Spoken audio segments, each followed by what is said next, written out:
සංසාරේ කවදනම් අපි ආයේ මිනිස්සු වෙලා උපදීද? මිනිස්සෙකුට ප්‍රියශීලී විදිහට කතා කරන්න පුළුවන් වෙන්නේ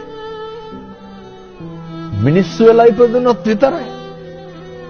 අඬ දබර වෙන්න කෑකෝ ගහන්න ඒවට ඕන තරම් ආත්ම තියෙනවා.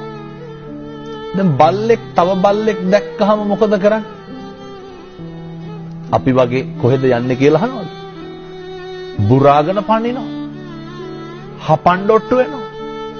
මට කියන්න සත්ව ලෝකයේ තුල සතෙක් තවත් සතෙකුට බය නැතුව ඉන්නේ මොන සතාද?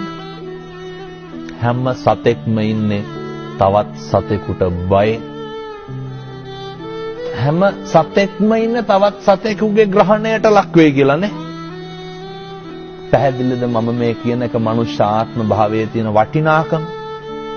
මේක තේරුම් නොගන්න තාක්කල් බණහන එකේ අර්ථයක් නැහැ.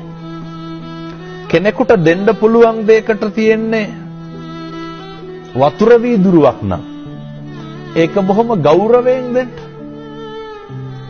ඒක බොහොම ඕනෑකමින් දෙන්න.